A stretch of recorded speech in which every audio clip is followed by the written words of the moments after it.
Okay, a very good afternoon to everyone, and thank you very much for being here today for our class. This is the first lecture of our Global Entrepreneurship course, and I hope that you are as excited as I am. This is actually the third course that we offer online. So the first one was Entrepreneurship last year, and the other one was Success. And for Entrepreneurship, we got more than 2,000 students from more than 120 different countries joining. So they've really joined our on-campus students, and they had an amazing time. The next course, or the following course that we did online was Success, and we had more than 1,500 students. And that was actually a foundation course. So this time, I think we are going to take everything to a whole new level. So this is the first class, and as we move on, we will interact further, and we will learn further. If you are watching this as after the course has ended, then there will be some instructions on the Open Learning platform on what to do with regards to the different course assignments. So the outline of my talk today, I want to talk about the course structure, about the assessment. I want to talk about the concept of MOOCs and how they are changing the education system in the 21st century. And I would like to talk a bit about the philosophy of the course. Why are we doing that? And I have a personal note from me. And I want to talk also about entrepreneurship and CDIO. I have to connect this back to our engineering thinking and how engineers do things. And I want to talk about brain rewiring and about a little bit about the teams and the projects for this semester. Now, this course will, as you know, will be for 14 weeks. So this is the length of our semester. We expect roughly 120 hours worth of learning, including the classes that you attend, the tutorials, the discussion, the time you spend preparing your assignments. So that's really the kind of commitment that I am expecting from both the on-campus students as well as the online students. So the lectures will be every Tuesday, like today, from 2 to 4 p.m. On Friday, 2:30 to 4:30 p.m. That will be KL time. Last time we had some requests to air the lectures live, to stream them live. And if we have enough requests, we could actually consider putting the lectures live so that people from different parts of the world could be almost with us and also interact with us as we move on. The assessment would be 50% based on our coursework activities and 50% for a final exam. So we'll have a final paper that will worth 50% of the mark. And every one of you will be working on a project. The project will represent a central piece of the work and the assessment. I'll talk more about this. All this data, all this, the video plus my slides will be posted on Open Learning for you to refer to. So the course assessment, the 50% for the coursework will be partly for the entrepreneurial project. The project that you'll be working on will be within this 50%. There is a new concept that we are presenting, which is called return on failure. And we would like you to fail. Yes, we would like you to fail and learn from that failure, and the learning from that failure will be graded, and it will worth certain amount of marks. I'll talk more about this shortly. Then every one of you will be working with people from the online community. So you won't be allowed to work with people within this classroom. Now, the online community could be another Taylor students, but he or she is not registered for this course. That's fine. Could be from within engineering, from outside, could be someone outside Taylor's, could be your friend, your brother, your father, I don't mind, as long as that person is registered for the course as an online student. But what I would like you to really try to do is to go out there and seek members from different countries. Okay? So every one of you will be, maybe this is the first time in your life, will be constructing, will be building a team of people that you have not seen before. And then you need to, definitely these people may want to join you, and they may not want to join you. So you have to make sure that your project is interesting, the message is compelling, the commitment is there, so that you can get the online students to be interested enough to join you. Now, the online students also have the right to form their own teams, and the team could be entirely from their own countries. And I'll show you later the countries from which our students came. Just to let you know, I've opened this course for registration a couple of weeks ago, and I already have more than 700 students registered. You guys are yet to be registered, but we have 700 students from all over the world have registered already. And this number is expected to grow. Okay, so the exercise of building the team will be assessed, and it will worth marks. We will be doing a daily exercise that we call brain rewiring. And that's a very important exercise for entrepreneurs, for people who want to go into business, who want to change the world and add value in a different way, and that will be assessed as well. You will be asked to develop a business plan, and that will be assessed as well. And the very interesting part is the fundraising. So the amount of money that you are going to raise will be assessed as well, and there will be some quizzes. So these are mainly the things that we will do on a daily basis. Now, once we are done with the course, we will give you the final exam. Now, how would you feel if I told you that there is a way that you don't have to sit for the final exam? How do you feel about that? That'd be great. Okay, who would like to not sit for the final exam? Raise your hand. And get full mark for it. Full mark, 50 out of 50. You cannot believe it, right? You want to sit for the exam? 50-50. So I'm offering you a pathway that you have full mark for the exam and you don't even need to take it.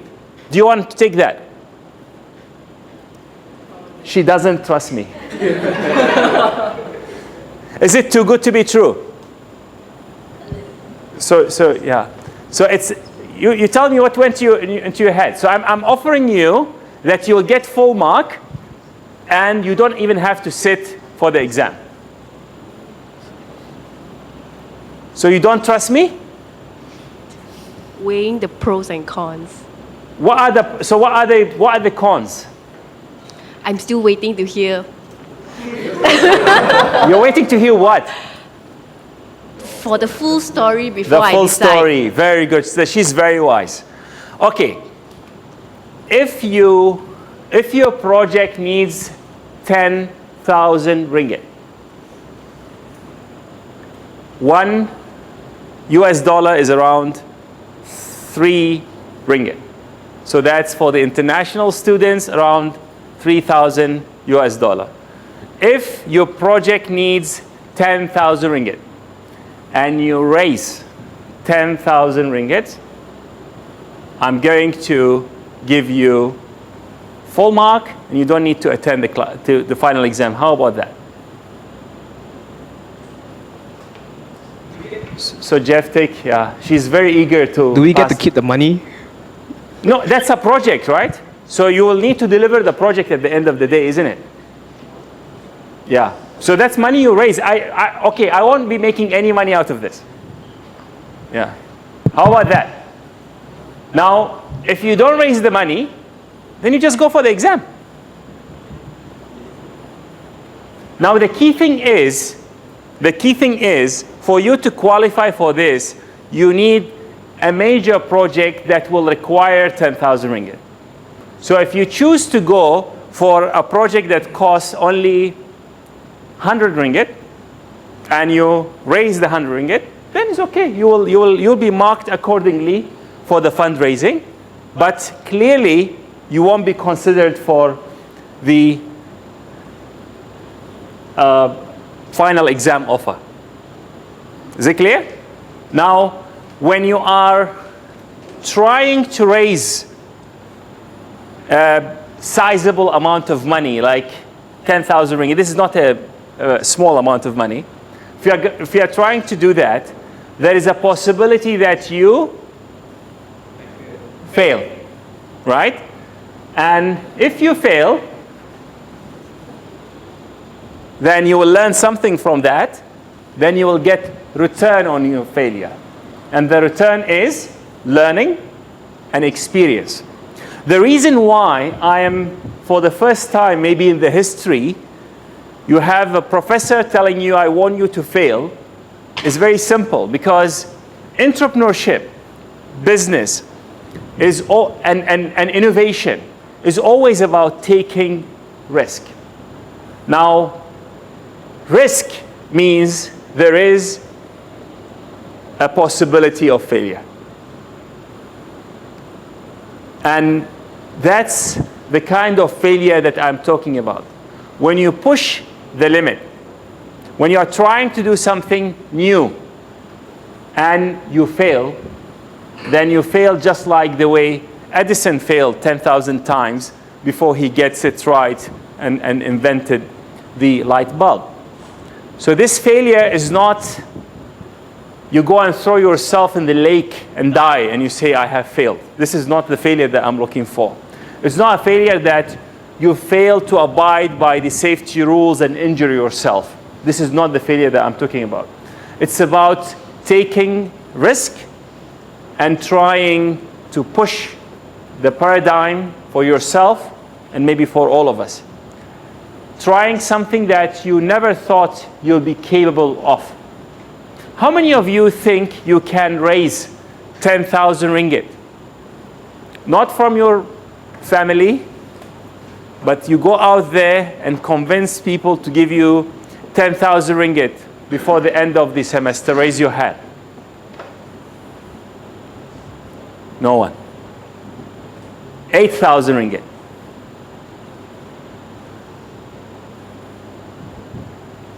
$5,000 ringgit.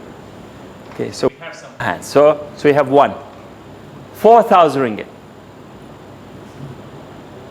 3. So you need to stay up because so if you can get 5, you can get 3, right? I still have. Oh, I thought it's I showed from Yes. Yeah. I just want to see. So now for 3, how many I have? 2. 2,000 ringgit. Okay. 1,000 ringgit. Yeah, you remain, if you think you are 1,000, okay, 500 ringgit. 300 ringgit. 200 ringgit. You see, if you raise your hand 5,000 and below you stay, so you said you can raise 1, right? So you can raise 200 ringgit, right? 100 ringgit. 50 ringgit. 20 ringgit.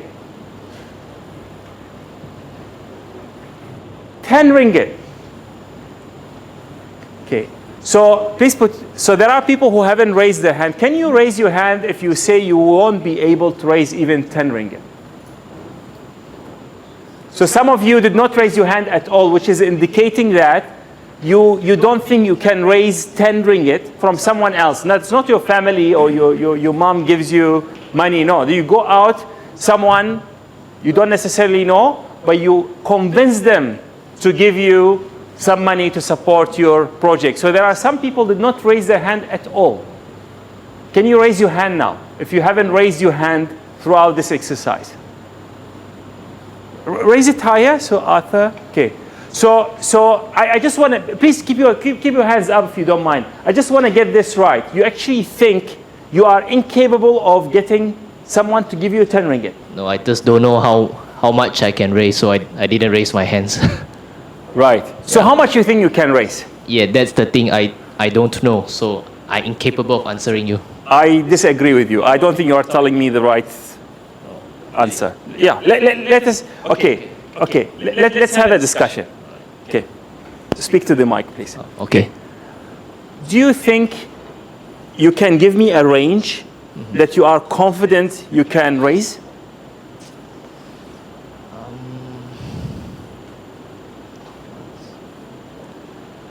I suppose probably 100 is possible. Right, but can you give me a range? So can you maybe, what is the lowest range that you are very confident you could raise? Maybe 50 to 100, I suppose. So 50 to 100. I suppose so, yeah. Right, so actually you sort of know. It's not like you have no idea entirely about how much you can raise. Yeah, I sort of know, but I'm not sure how to. Fine. That's why I give you a range. Okay. So the range could be, I'm confident I can raise 50 cents to 50 ringgit. Are you confident you can at least raise 50 cents? Oh, okay. Right? Yeah. So there is actually a range. Right. Okay. Now let's read. Thank you very much. You could just read it. So let me then repeat this exercise. I want every one of you to think of a lower limit and an upper limit of what you can raise. Is it clear? So maybe you say, okay, I think 1 ringgit, I can go out and I think I can raise it. I can raise it. And maybe I could, if I push it, I can go up to 300 or 2. So come up with a range. Think about it. Okay, I'm going to ask you one by one.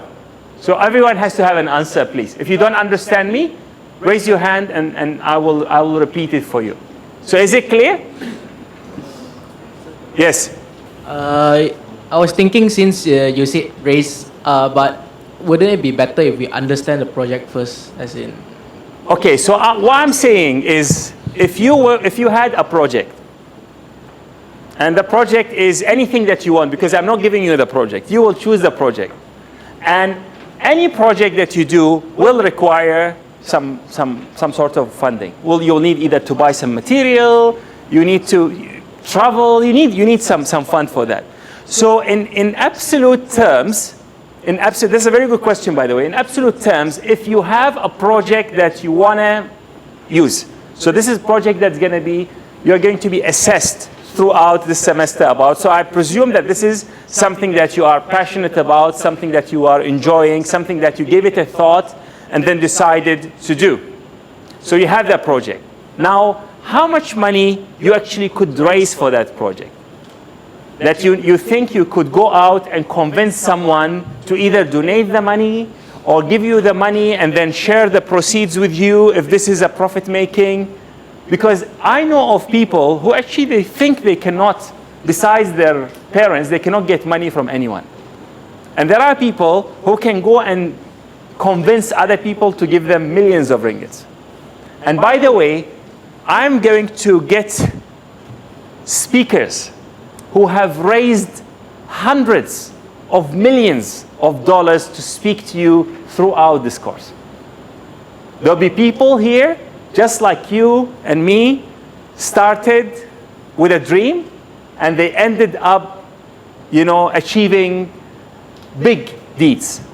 Some of them are engineers, some of them are from the media, some of them are doing a variety of things. But I want to establish first, do you think you could, do you think you are capable of communicating the message to someone out there and convince him or her to give you some money?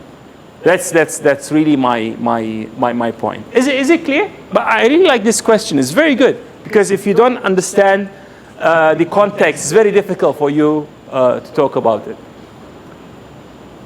Any question? You have a question?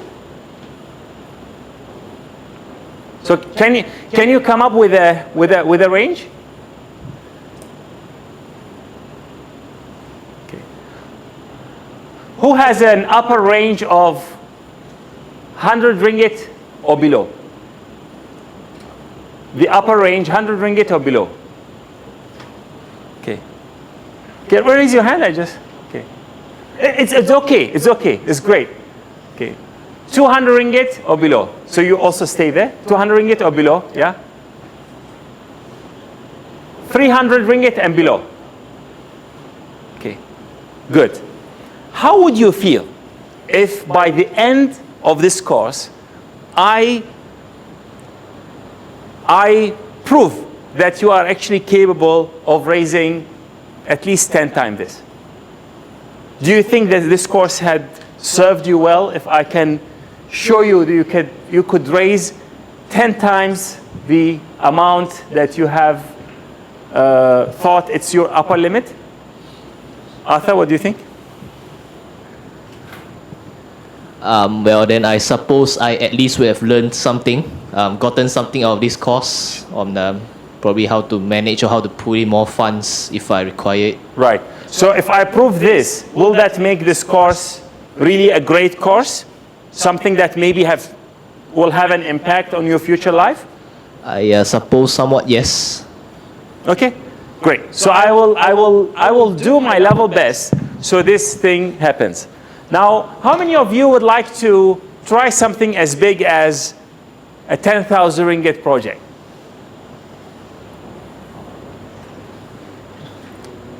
Okay, you don't have to decide now. We'll still have a few more lectures. I'll give you examples after examples. And as you move on, we will have a discussion. And the promise to you is, I will continue to support you. I want you to push the limit, maybe even fail, but I don't want you to die.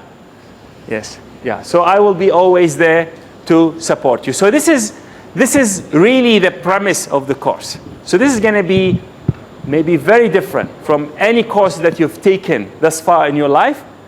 And maybe you will never take a course like this again in your life. So please try to play along, put yourself out there, and try to enjoy it. Could you pass the mic to him?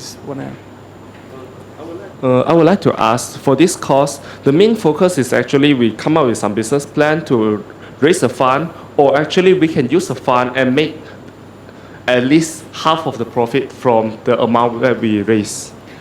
The way, I'll explain this further, the way I look at entrepreneurship and business is actually not necessarily from a point of view of profit.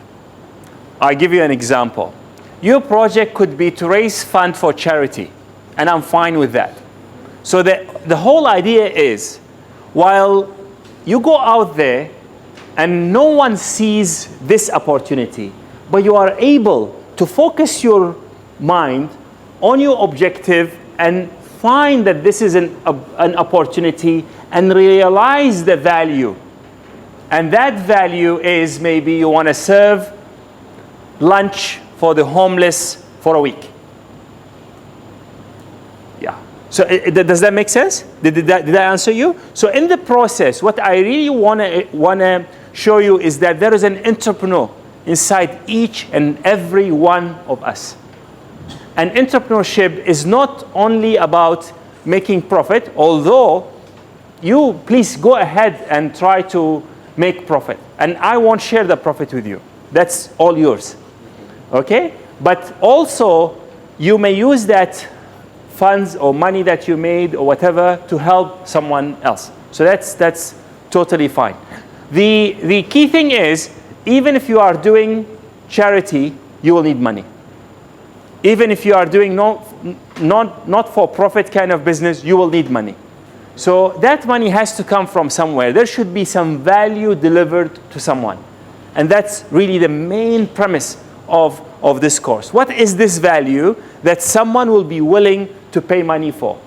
The value could be spiritual value, could be physical value, could be whatever. But how can I see what he values and deliver the value to him so that he opens the wallet and pay me that amount of money, which I could use or pass it on for charity. It's entirely up to you. Did I answer your question? Good. In-kind donations considered can be valued? Yes. Yes. So for example, if your project needs a car and the car costs 10,000 ringgit, and someone say, look, I don't have cash, but I can give you the car. Yes. Yeah. Now, the key thing here is this. The offer for the final exam is really just to challenge you. That's number one. Number two, this has to really be done in the spirit of entrepreneurship. So it's not like you come up with a project and maybe your father pays the 10,000 ringgit and then you get 50 marks. It's not like that. And I'll know it. I'll discover it. So this is really for you to develop something, a product, a service, or whatever, that there is someone out there is willing to pay for. And through that, value has been created, value has been delivered, and some money is made. I'm enjoying this. Anyone has any other question? Great. Now let me tell you a little bit about MOOCs. So MOOCs stands for Massive Open Online Course. The key thing is the open and the online. So these are courses that anyone could join. And you don't have to show any entry qualification. You don't have to show that you've done A levels or your SPM. You have 5 credits or whatever. You can just join. Now the key thing is also you could always drop out. So it's entirely up to them. Besides you, who are registered for this course, you want the credit so that you graduate. The other online students are doing it really just for learning. So there are a number of universities who are doing that. We are, thus far, the first and the only in the country that did this. So this is the MOOC. And this concept is actually promising to transfer the entire educational landscape. Because now you can go and register for a MOOC by Harvard, MIT, and the other great universities of the world. And they are very well made courses. So suddenly, all this intellectual property, all these great teachings of great universities and great people are available for free for anyone to go and learn from. This is especially and hopefully is going to help people who are in places where access to education is limited, maybe rural areas or people don't have access to universities. And some of the MOOCs, Massive Open Online Courses, are very practical courses. Personally, I really believe that I'm going to keep track of the amount of money that have been raised through this course. And that will start with you and with the other students out there in the online community. And hopefully there are people who will, through the concept that we share, through the project that we propose and suggest, they will go and add value and change their life in a very positive way. So currently, I've just checked before I come, we have 766 online students from all over the world who have registered for this course. And we would like to create as much interaction between you guys and them as we can. So let me just show you how does this MOOC look like. So if you go to Open Learning, it would look something like this. Now, we wanted to make it even more fun. So every time a student joins from a country, when there is a number of students joining, the country will earn a medal.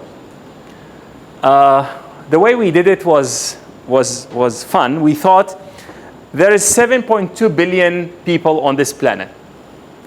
If out of every 72,000 humans, one joins this MOOC, this MOOC will really be the first global course in the history of humankind.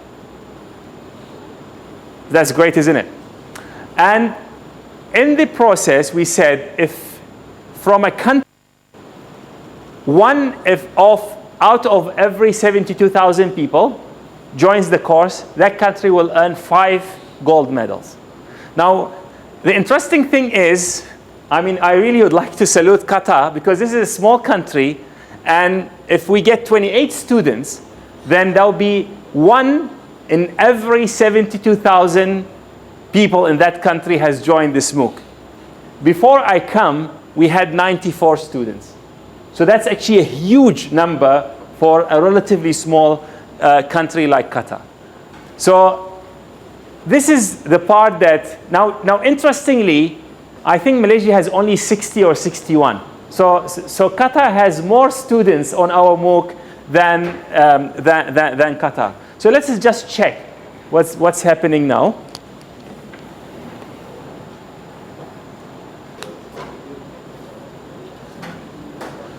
So every one of you will need to go to openlearning.com and register for a MOOC called Global Entrepreneurship. And you could just do it through Facebook, or you could just create yourself an account. So let's see whether Qatar has more people or not now. There's still 94. It's too early there. So these are the countries that are represented. Malaysia, we have 62. 5 from Singapore.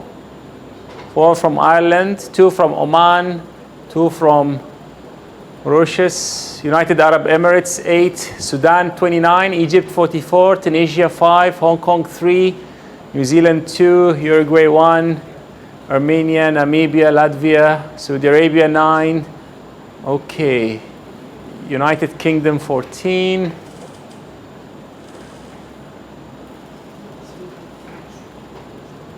United States 39.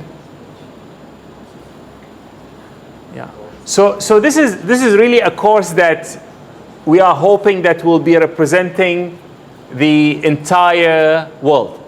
And this would be the recruitment ground for you guys. So I would like you to go out there, put your projects out there and try to select students who have the skills and the capabilities that you need so that your project is a success. Hi, I would like to ask, right, if is it every student can propose their own project? Yes. So what if I don't propose? I just join whatever project they propose. I just like join them. Is it possible, or I need to propose my own project and recruit my teammate for my project? What I would like to do for the students who are on campus is really to take the lead.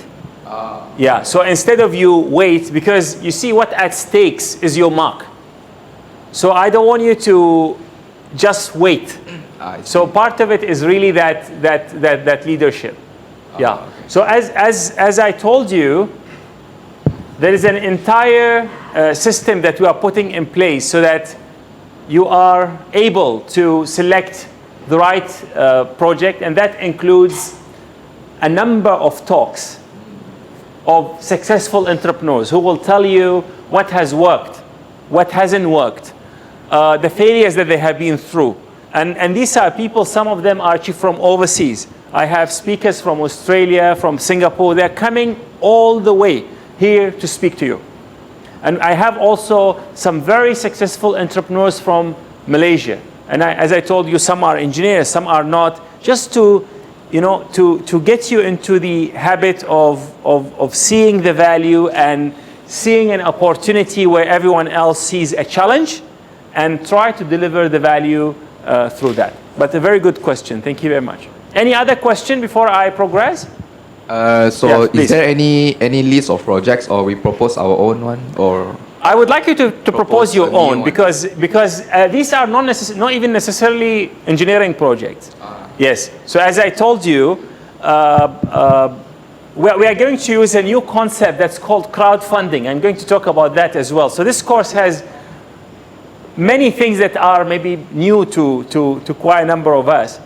And we are going to, I'm going to show you maybe some of the project where really what this entrepreneur did. She just wanted to raise some money to provide lunch for the homeless for I don't know how many days. And she needed a 500 Singaporean dollar. And she raised it within like 2 hours. Yeah, things like that. So I want to show you some success stories. And we are getting someone from Singapore to talk to us specifically about crowdfunding and things like that. This is a company that I'm, for this course, very closely working with. So the philosophy of this course is entrepreneurship is not only, to me, about making money. But let me check this with you. Is entrepreneurship about making money or making a difference? What do you think? Because from what I think is, since we are proposing a new project, Yes. Which means we seize opportunity. Yep. So we want to let others to see too. So we need to convince them, to let them see, to let them know what our project can make a difference. Right. In the future. Right. How it benefits others. Sure. Yeah. Good. Something like that. Who can remember a name of a successful entrepreneur? A person that you think is a successful entrepreneur. Actually, I know this. He's a friend of mine. He just became the youngest millionaire, so-called millionaire in Malaysia. His name is Max Lee. He founded. He actually started through Score A, through this multimedia MLM. Okay. So then he moved on. He moved on to eGlobal, and then from eGlobal he go on and move on. Right. Yeah. So what does he do? He leveraged through other people's efforts. Right. Yeah. So what is the value that he brings? He has good management skills. He has a good team. That's his capacity. Yeah. But what does he make a difference, or he just makes money? I feel he was very smart in the sense that he knows how to see the people's weakness, Right.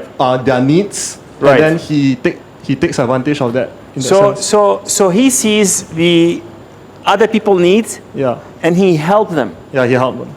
So you see, unless you make a difference, I don't think this is really entrepreneurship. So when you are using iPhone, right? Yeah. Yeah. Can I have it? Yeah. Okay. No, Borrow. I'll borrow it. Yeah. I have it for a while. So this was when you see the iPhone. Is there any name that comes to your mind of a person? So you're Steve Jobs, right? So you just imagine when he first went into the mobile phone business, what was the #1 phone company in the world? Nokia. Yeah. Now, can you imagine? You could say he took advantage, but he provided solutions for things that Nokia was unable to do. So an entrepreneur has made a difference in people's life, and in the process, he had a very successful company. He made a lot of money. So entrepreneurship is, I believe, is not only about making money, but it's also about when you make money, are you making a difference in the life of others? Are you delivering? These are the things that you'll be repeated again and again and again. Are you delivering any value? Are you solving a challenge that we are facing? Are you giving us something that we want that's currently we do not have? So it's actually about making the world a better place. So that's why entrepreneurship can happen in technology, can happen in banking, or it can happen in education. So if there is an entrepreneurial university or an entrepreneurial lecturer that make you feel good, make you learn better, make you improve your skills so that you can get better jobs. That's great, isn't it? And in the process, if that university becomes famous and rich, that's okay, that's all right. And I personally believe that inside each and every one of us, there is an entrepreneur. And that entrepreneur, some of us have him or her awaken, and some of us will need some help to show us that this is actually possible and we can awaken the entrepreneur within. And I hope this course is going to help you do things like converting challenges into opportunities. So this gentleman, what's his name? Lawrence. He sees other people, failures and difficulties, and then provide them something to help them with and convert other people's challenge into his own opportunity. And in the process, as you say, he leverages other people. Is it possible that we get him to speak to us? I can try to. Please try. Yeah, that'll be great. Yeah. And entrepreneurs are highly optimistic people. Actually, entrepreneurship is a very romantic thing. So if you think about it, look at restaurant business. The data tells you 80% of the restaurants are going to close down. But if you ask an entrepreneur who's starting a restaurant, he or she has no doubt in their mind they will succeed. And that's very necessary. We need these people who are passionate, optimistic, and romantic to try. So we keep on trying new things, trying and daring to fail so that we all can progress. And likewise, if you look at the innovators, if you look at the inventors, where they keep on trying and trying to solve a challenge that everyone thinks is unsolvable, but they somehow think they can build that light bulb. While everyone else say, you have failed 1,000 times. What else do you need? You say, no, I'll continue discovering other ways that are not working. So that kind of optimism and romanticism is actually very, very important. But at the same time, it's very practical. It's very hands-on. So the same people who are dreamers, who are romantic and optimistic, they actually can go out there and do the work, use their hands, and deliver the value. And that's very necessary. Now, if you recall, I have spoken about this to every one of you starting the first day you came to this school. And I say, if I leave you with only 3 things that you remember is to dream big, be different, and have fun. And that's really the entire philosophy. You need to dream big. You need to try something that maybe no one else has tried, and you need to do it in a different way. Don't just follow the other ways that have the others tried and maybe did not really succeed. And in the process, you always try to have fun. Because when you are having fun, when you are enjoying what you are doing, that could sustain you, especially during the difficult time. So this is literally the philosophy of the course, is to dream big, be different, and have fun. And that's why I'm challenging you. Do you want to raise 10,000 ringgit and then get full mark for the final? And you could see she say, I want to hear the entire story. There's something hidden there, which is great. Yeah. Now, let me give you an example of an entrepreneurial story about an entrepreneur who had made no money. So this gentleman, his name is Jerry Sternan, was in the 1990s sent by an organization called Save the Children to fight malnutrition in Vietnam. So he was just sent there, say, look, malnutrition in Vietnam is a big issue. Can you please help us? He's a doctor as well. So the Vietnamese foreign minister gave him 6 months to make a difference. Can you please go and do something within 6 months? Now, malnutrition in Vietnam is caused by 3 main things: poor sanitation, poverty, and lack of education. Can you fix this in 6 months? So there's no education. Can you fix that in 6 months? There's poverty. How can you fix poverty? It has been there for generations. And this guy was given 6 months to make a difference. And poor sanitation. How can you fix that? So what would you do in such situation? If you were sent to a foreign country, he's from the United States, sent to Vietnam, and asked within 6 months to do something about malnutrition among children, what would you do? That's a question. So gather your own team to do what? Because it's impossible for him alone to do all these things. Sure. So he has actually a team with him, yes. Yeah. So you have a team. Oh, okay. Yeah. So basically, what I'm thinking is capacity is most important. Sure. Because more people, we can divide the job, you know, ease Right. the job, everything. But what is that job? What would you do?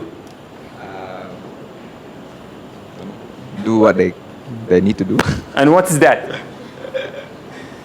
I have no idea. Okay, so you have no idea, but you think that it's doable, but you don't know how to do it.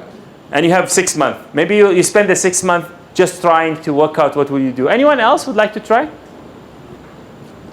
Well, as Jaden said, the more people, it's better. Yes. And that people is not ordinary people, but they have different professionals where they can take care of all the sanitation. Yes, the sanitation, the poverty, and Right. education. For Right. example, for education, maybe we can ask for volunteers of the educators, Right. and then to give them education to the Right. children. And for sanitation, I can have professionals, the experts in that area, Right. to get Right. things done. Yeah. And for poverty, maybe we ask for people with money to give some donation. To do it, to make some Wow. donations. Okay. So now let me just, did you hear what she said? So what do we need? We need educators to fix the education. We need some maybe engineers to help with the sanitation. And we need people with loads of money to give out so that we get rid of poverty. Now, did you really think different? So now when you gave me these answers, did you think in a different way? Because this is what people think, right? Yeah, but you see, this is an issue that has been outstanding for generations. Now we all know handouts won't help with poverty. So you give them now money, they will spend it on something, and that's it. Now we know that education, to bring you to this level, you have been studying for how many years? More than 10 years, right? So this is not something that you could fix over. Exactly. And that's actually the difference. That's what we would like you to do when you are faced with a challenge. And by the way, I thank you very much for answering.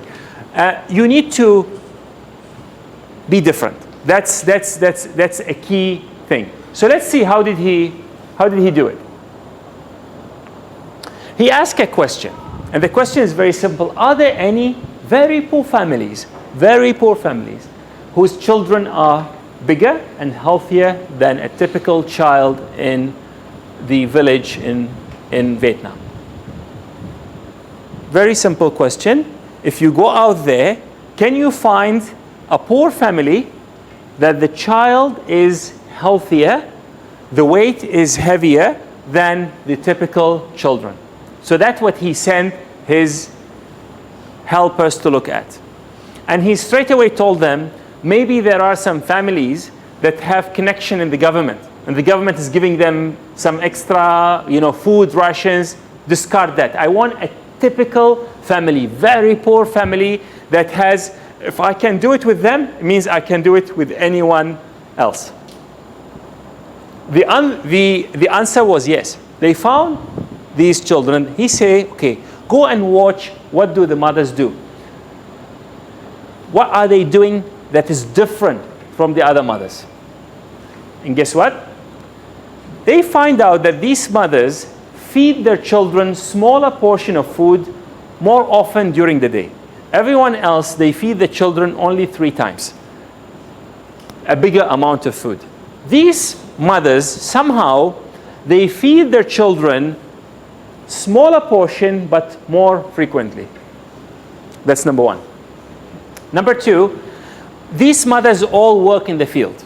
And in the field, they find brine shrimps and in the rice paddies and even some sweet potato, which is considered as low quality food. But these mothers, they collect and they take with them and they use it with the food when they cook. Although this is considered low class food, but they actually use it when they cook. And when serving the children, they were ladling from the bottom of the pot, and they actually help the child. So they really feed the child. So it seems that there is a solution. The solution is indigenous. The solution is available there. And these few mothers, few entrepreneurial mothers, actually have found the solution. So what did our friend do? He simply took these actions that have been working for a few mothers and then start educating the mothers, not about sanitation and poverty, but about how to get the brine shrimp, the sweet potato, how to cook it with whatever rice that they have, how to give the food to the children with more frequent doses rather than just 3 times. And he even got all these mothers to be together, to cook the food together. And within 6 months, in the places where he tried his regime, he actually managed to reduce the malnutrition by 65%. So why I am telling you this story? Because every time we think of like business skills or entrepreneurial skills, we think of someone out there making money by selling a product, and that's not necessarily the case. And I'm really trying to connect everything back to our thinking of dreaming big, being different, and having fun. Now, let me give you a personal note. Some of you maybe have heard this from me before, but I would like to really repeat it again. Why I choose to teach this module? Why do I choose to open this module for everyone around the world, having extra work to do, and not even charging them anything? And the reason is, I live for a mission, and this mission, I hope that I can achieve it through the school and the university, and I call it Mission Zero. And it's called Mission Zero because it has 2 zeros in it. So the first zero, I really would like to make education free. So one day, not yet, you still have to pay fees. Yeah. But I really hope in the not so distant future, anyone who will be joining our school will not have to pay any tuition fees. So that's a 0. And you may ask me, so who will pay for everything that we are having around?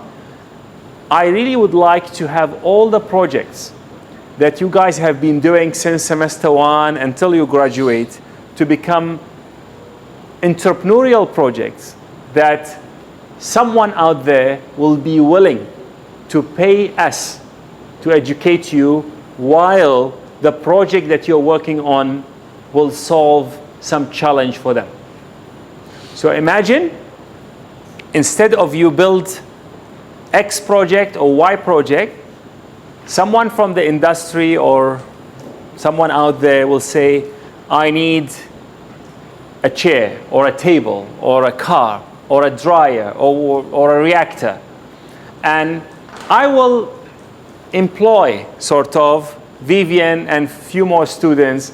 So throughout their study, they will develop the project and they will deliver it.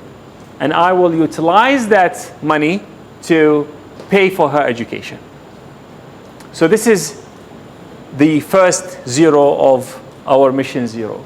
The second thing is, I would like our graduates to have 0 impact on the job market.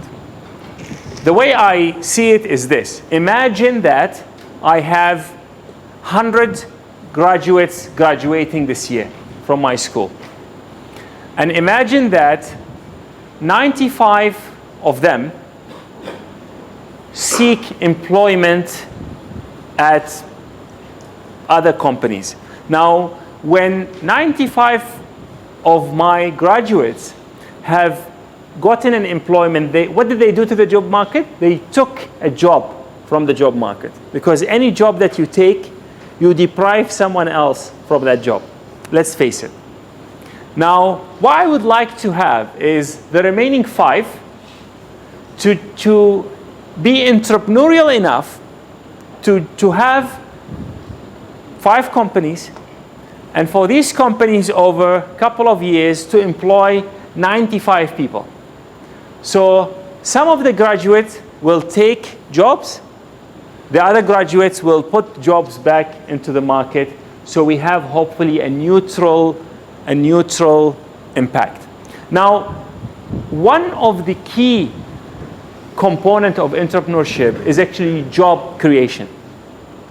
Because entrepreneurs, if they open a restaurant, if they open a school, if they open a shop, they often employ people. And that's actually a very important notion. When you register with Open Learning, you will notice that there is a chat feature in it. So the other day I was online, and one of the online students, she's from South Africa, she started, I was the one who engaged her, then she started chatting with me. And she said she really liked the fact that we are teaching entrepreneurship, because when we create jobs, when we have people who can create jobs, then less crime will happen. And she promised to promote the course further in South Africa because she thought that this is actually a very important thing. So everyone wants a job. You want a job, you want a job, I want a job, she wants a job. But who is making the jobs? The government won't be able to employ everybody. So this is the part that entrepreneurs actually play a role in. And I would like through that to create a school that is able to deliver a sustainable value. The value will always be there. Now, I want to connect entrepreneurship to our beloved CDIO.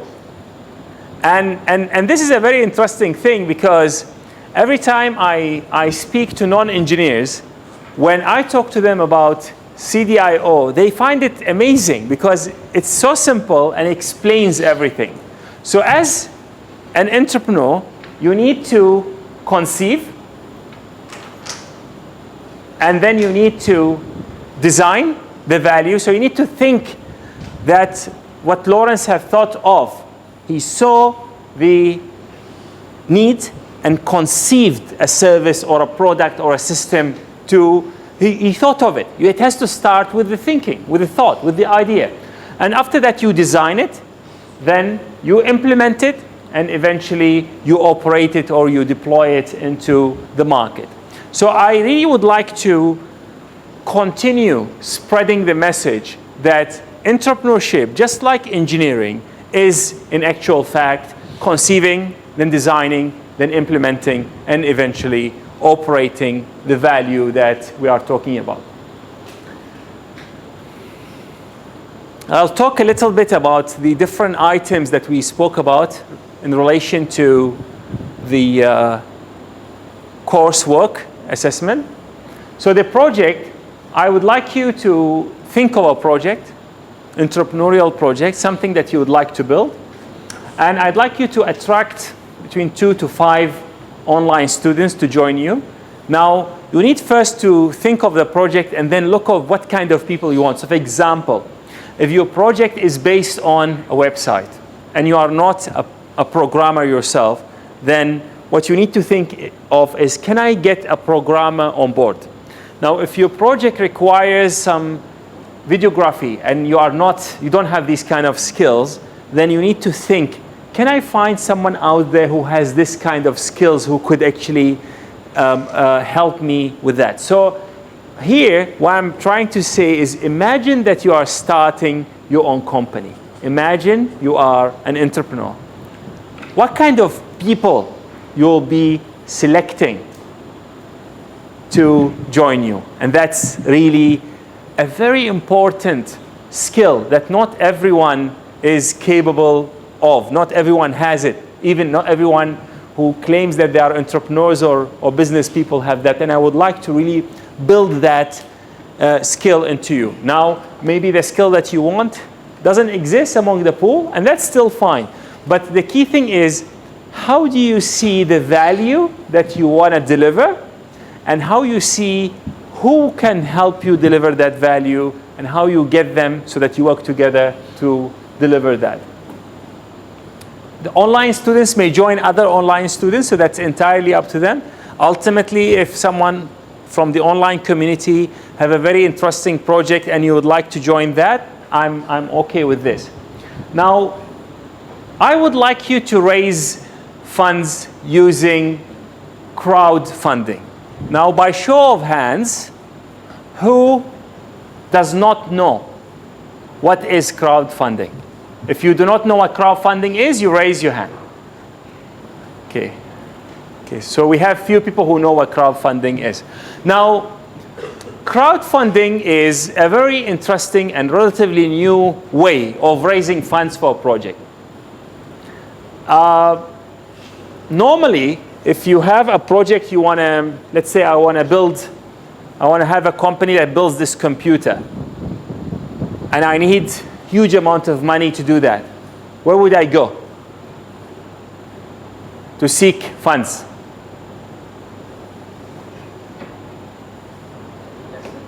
So do I go directly? So it depends. Actually, sometimes they say the first three are family, friends, and fools.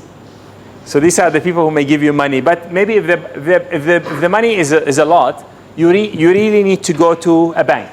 Now, if you go and you haven't built a computer before, will the bank be giving you money? Not necessarily. So this is actually a stage. Raising the funds, the money for your project, for any entrepreneurial project, is one of the most difficult stages. Recently, a new concept has been used, and it's called crowdfunding. So using the internet, there are some platforms in which you can actually put a project and people will come and support you. Now, we may think like, really? Someone will come and support me? But actually, there are some platforms like Kickstarter is one of them. Pozible, which is the company that I'm working with for this course, is one of them, that have raised huge amount of money through crowdsourcing.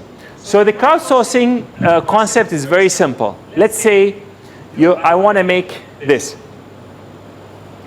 And let's say I need 10,000 ringgit to make it. So what would I do? I will put a project on the internet, and I say, look, I'm making this cool gadget, and if you pre-order this, then by the time I've gotten 1,000 orders, let's say, for this, and let's say the cost of one is 10 ringgit, by the time I've gotten enough orders to raise 10,000 ringgit, I'll start making it. So you literally sell the product first before you even have made it. Okay? So the idea is, by the end of the semester, you should have raised enough funds for your project, and I will follow up with you to ensure that you will deliver on your promise by working on it right after the semester. So I want you to pick something that you could actually finish within this year. So you need to come up with a project that you are going to raise the fund by the end of the semester, and you will be delivering the value promised to the people who have supported you before the end of the year. So this is the part about crowdfunding. Any question? Yes, can you? Yeah, he's with you. Okay. The fund, I mean, if I were to raise a fund, let's say if I'm doing something for tailors, Yep. and it will bring some benefit to it, can I just ask, can I try to propose to tailors to request for money? I mean, is that considered as a fundraise? Okay. What I have made it a point, I wanted every one of you to raise the funds through crowdfunding. Now, if there is a very compelling alternative source of funding, then you need to get my approval for that first. I really would like everyone to try the same way of raising the fund. Okay, so what I'm saying, I would like every one of you, every one of my students, both on campus and online, to utilize the same platform for raising the funds, which is Pozible.com. Now, that's my intention. Is it clear? Now, if there is a compelling alternative source of funding, then we need to talk about it. So for example, you tell me that someone from Taylor's already gave me the money to do this, then it's okay. But if you not use this platform and then go and knock the door of your university and you end up without having any funds in your hands, then you will be in a difficult situation. Is it clear? If it's not clear, you can tell me. Okay, can you ask me the question again? Choice is yours. So I want everyone to use the crowdfunding Pozible.com. So their website looks like this. I'll actually go to their website. So when you raise a project, you have to put a project there. Let me just go there to show you.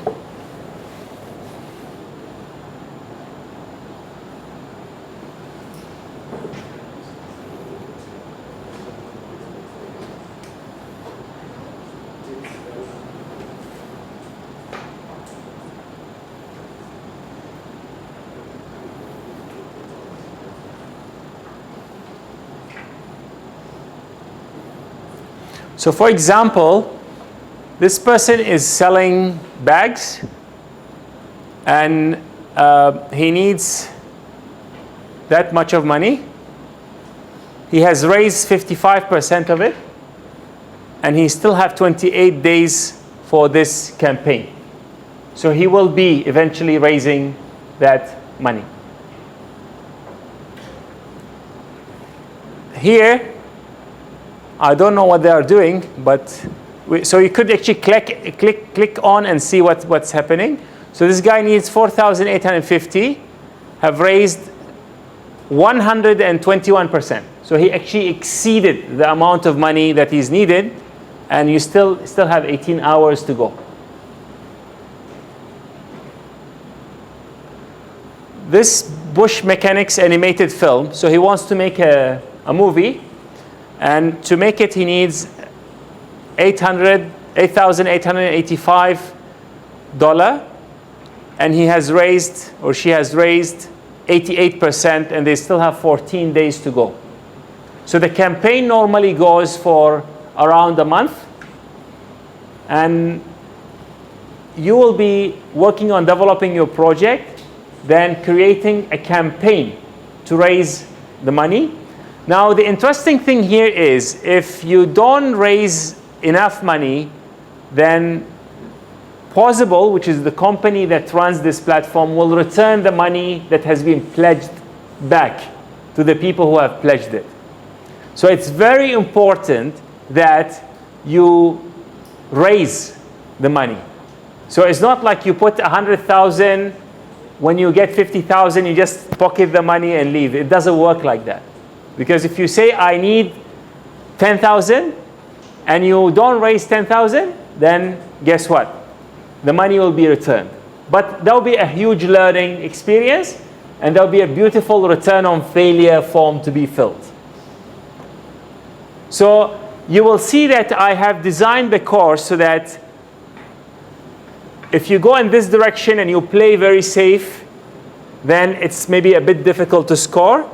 If you take high risk, then so you need to really balance the risk that you are working with. And that's a very important entrepreneurial skill. This guy wants to make a comic book. That's the amount of money he needs, and still have 58 days to go. So literally, this means this started 2 days ago, because the maximum campaign length that Pozible allows is 60 days. So the fact that he raised 33% in 2 days indicates that maybe this is a hot item. Okay?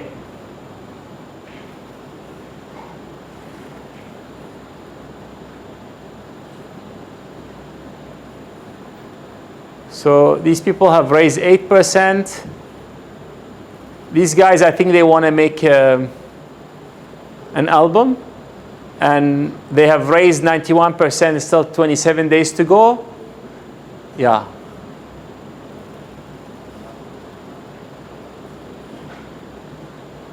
So when you want, so what we will be doing, we have a representative of this company in the third week of the course. She will be here, and she'll be running a workshop on how to run a successful campaign on Pozible.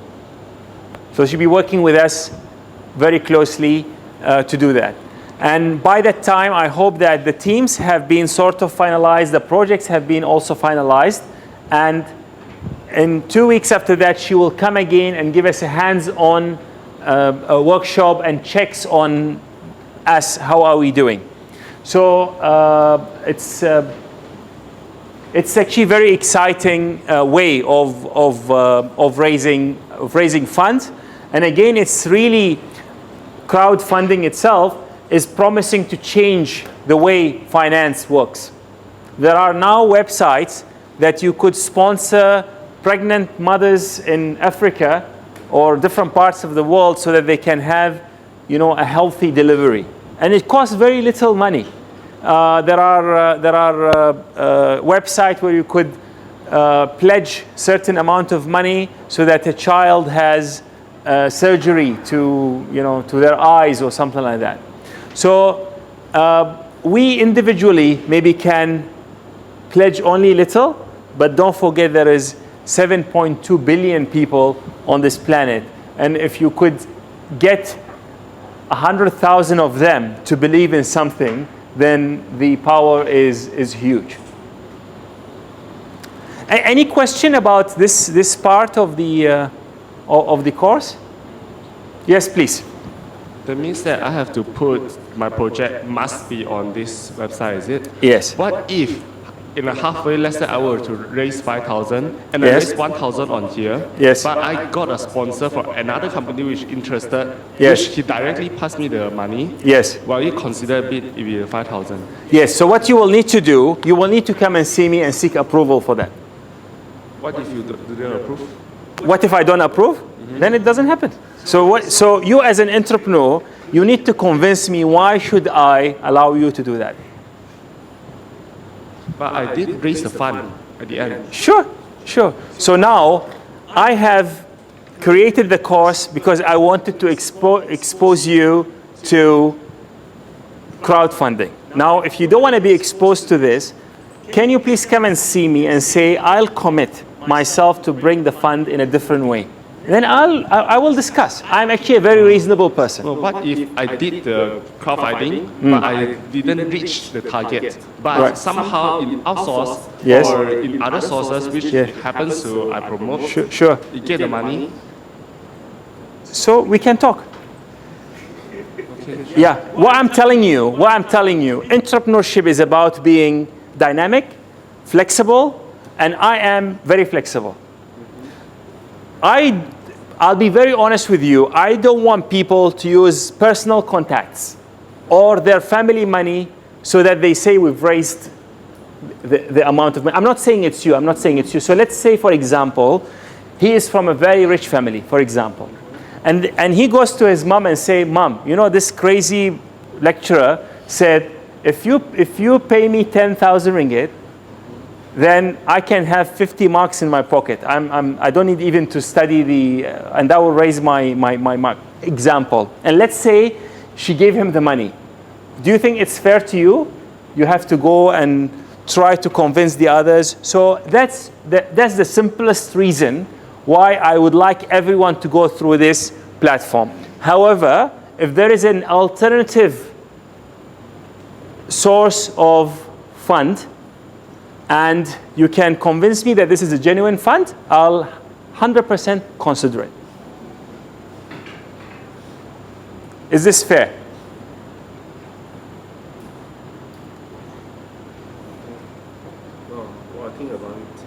Think about it. Yeah. Because for your example, if a rich family, he Yes. can just simply ask the family members to just register Yes, an account. yes, you can. But we can't. You're right. You are right. You are right. So now, tell me what's your request. Tell me what is your request. I currently have a few ideas actually, but I don't really have a plan yet. Sure. So later, when you find that this idea has a sort of a ready person to finance it, can you just run it by me, and then I'll allow you to go without running this. Okay, sure. Is that fair enough? Yeah. Yes. So what I'm saying is, if I can put everyone through this, because this is, you see, everyone knows to raise fund, you go to the family, to the friends, you maybe speak to the venture capitalists. This is how things has been done for the past 100 years. Now there is a new thing called crowdfunding, and I wanted you to experience it. I just wanted you to learn from that. It's a different kind of experience. However, if you feel strongly about that project and that source of finance, and maybe that source of finance is very suitable for the project that you want, and you can get it within the 14 weeks, okay, I will seriously consider it. So just write me an email, come and see me, and then we'll discuss it. Now there is a key thing. I want you to have a team, and your team needs to be from the online students. And the reason for this, because again, just to tell you, because I want to train you in working with people maybe you haven't met before. I want to train you to work with people who are living on different time zones and learn how to use the technology to connect with them and convince them about your idea, communicate with them clearly and things like that. These are highly sought after skills. If you are seeking employment later, this course could be something that will get you the job. You say, I had a team from people from 4 different continents. We managed to work together to raise 10,000 ringgit within 14 weeks, and we've delivered this value, and we've learned that much, which is the key thing here, learning. Okay, is it clear? There is something that we need to do on a daily basis, and that's called brain rewiring. Now, when you go and register on Open Learning, you will find a page that's called Brain Rewiring page. And the whole premise of this exercise is very simple. All our brains are wired to detect negative stimuli. So for example, if I ask you now, what are the bad things that are happening to you, most likely you will tell me a few things that are not working in your life. And if there is a bomb explosion here, your brain will make you gather all your forces and run away from the class without regards to me or regards to your mobile phone. So we are wired to detect if there is anything that's not going right in our life. If you have pain, you'll feel it right now. Now, there is a way to rewire our brains so that they pick the positive as well. And this happens through training. So what I would like you to do, starting today, is to think on a daily basis of the 5 things that you are grateful for today and report them online. And I will do this exercise with you. So these things, can you think of 5 things that you are grateful for today?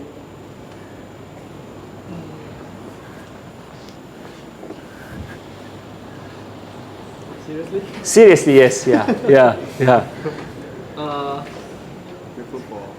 Grateful.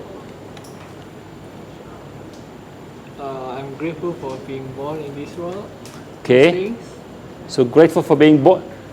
Yeah, is not on. Okay, can you turn it on? Sorry. Yeah. Okay. So repeat. Yes. I think that what I'm grateful for is that maybe being born in this world and having a good family, can be a good brother for my sister. That's 3, right? 3. Yes. Alright. Have a good friend such as him. Right.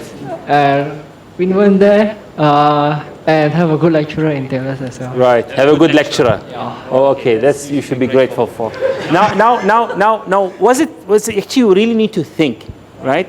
Yes. It's a tedious things, but you should be grateful for your hair, grateful for your eyes. Did you have lunch? Yeah. No. Grateful for no. Did you have breakfast? Yes. Okay. Do you have some money in your wallet? Yes. Yeah. So these are actually things that not everyone has. The fact that you can speak, not everyone has that, and these are things that we need to be grateful for. Now, whatever you are grateful for. How many of you had running water this morning? Yeah, so okay, who is underwater rationing? Okay, so now when we are underwater rationing, you feel really like you really miss the hot showers, that half an hour shower that you used to take. But guess what? When you had that shower, you don't think that this is something you should be grateful for because, yeah. Sorry? On a daily basis? Yeah, on a daily basis, but you see these things, we could lose them like that. And that's the key thing. So this exercise, the brain rewiring, the daily exercise of brain rewiring will help each and every one of us to be able to see the positive, not only the negative. Now, what is going to happen is, in the beginning, you'll find it difficult, awkward, but as time goes by, 2 things will happen.